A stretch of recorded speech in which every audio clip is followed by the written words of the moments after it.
Senator Lynn Ruane, you have 4 minutes. And thank you, Minister, for your time this afternoon.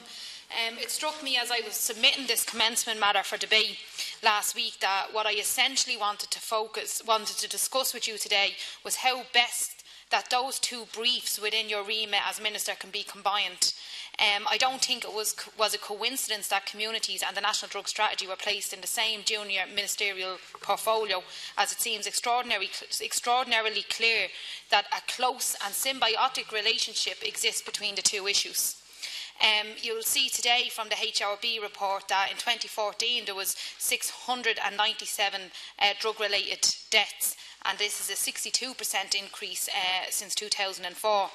The community has a clear and vital role to play in how we formulate drug and alcohol policy in this country, and what I'm calling on you today to do is simply to formally recognise this crucial role in the new expected National Drug Strategy and include community as a pillar. The inclusion of a new community pillar in a national response to drugs would place communities at the centre of our drug strategies in a number of ways. The principal reason that a national drug strategy exists in Ireland in the first place is because of the actions of besieged and desperate communities in the 1980s. The slow state response to the heroin epidemic that ravaged their communities over the same period empowered those same communities to apply upward pressure and force the state to respond, in the form of the rapid ministerial reports and the establishment of the local drugs task forces. As a result, we saw communities being responsible for the creation of a strategy and supporting it from the beginning, despite their role not formally being recognised. This is why I am calling on you today to make that formal recognition. Due to the risk of problematic drug use being medicalised, overtly focused on the individual drug user, and the serious risk of any new drug strategy operating without any reference to the social context in which drug use happens. Drug use is entrenched in our communities in Ireland, and as a result, community participation is central in addressing the multifaceted nature of drug use. And I believe the strategy's effectiveness would be greatly amplified by unequivocal support for communities on the ground. Community development could be the methodology through which we build the bridges between drug users, the wider community and the national strategy. If we do not do this and continue to view drug use as an issue only affecting the individual, the socio-economic origins of that problematic drug use will not and cannot change. The call I make today is, I hope, a constructive one, and one that I genuinely believe could make a new national drug strategy have a long-term impact and success. A community pillar essentially comes down to creating equality of conditions in people's lives.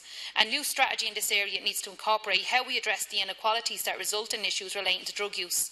If the Minister wishes the strategy to have a lasting and meaningful long-term impact, we need to recognise these inequalities and how we can change the nature and patterns of drug use and the conditions in the lives of our citizens that lead to them in the first place.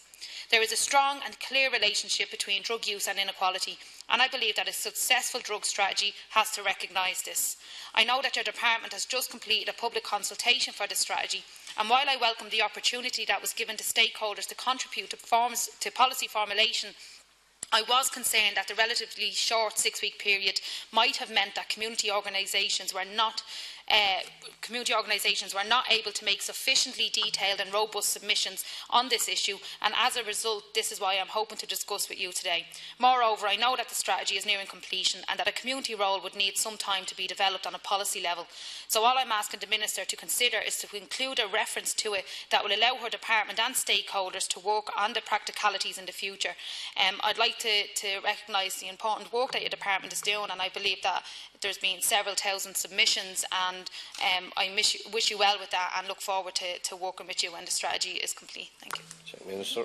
Senator Ruane, and first of all, I just want to as well relate to the National Drug-related Deaths Index that came out this morning, and they are shocking figures, and I believe that we have a very serious issue that needs to be addressed, not only in the community but as a nation as well, so, and as a government as well. So I think we will continue, I won't say to monitor, because monitoring isn't good enough, but through the National Drug Strategy to be able to identify why so many people are losing their lives because of addiction and because of poisoning. I want to thank Senator Lynn Ruane for raising the issue and giving me the opportunity at the development of the new National Drug Strategy. The overall objective of the National Drug Strategy 2009-2016 is to tackle the harm caused to individuals and society by the misuse of drugs through concern focuses on pillars of supply reduction, prevention, treatment, rehabilitation and research. I am keenly aware of my own work at home and in my own community, and at community level the drug problem is a complex and challenging issue. It has damaging consequences for those who use drugs and our families, as well as for the wider community and society. The impact of drug-related intimidation and criminality threatens the safety and security of many communities. This has been a particular evidence in light of the recent events in the North Inner City and other areas throughout the country. Drug-related deaths are a stark reminder of the impact of the drug problem in our community level. The latest figures published by the Health Research Board today indicates that almost 2 people die each day in Ireland during 2014 as a result of poisoning, trauma or medical causes linked to drug misuse. Over 690 people have died in 2014, similar to the number reported in 2013.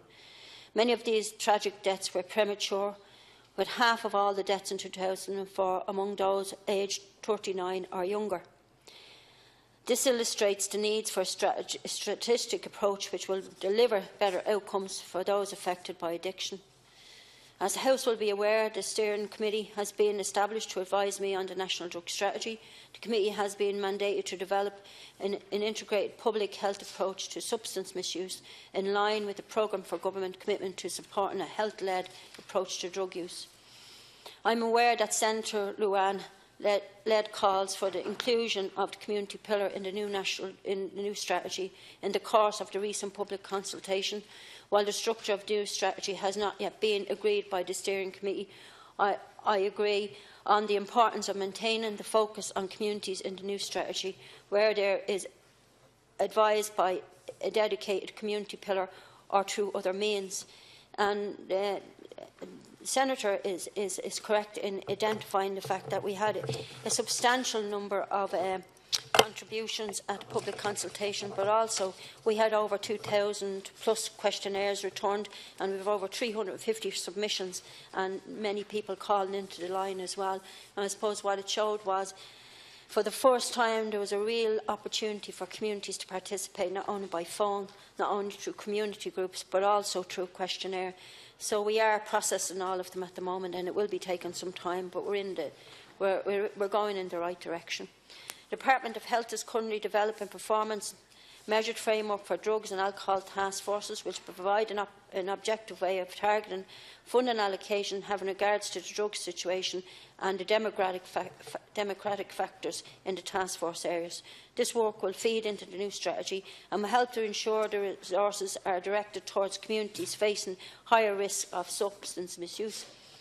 I understand that the Steering Committee are continuing their deliberation, and I look forward to receiving their final report on the new National Drug Strategy in the early new year. And I will.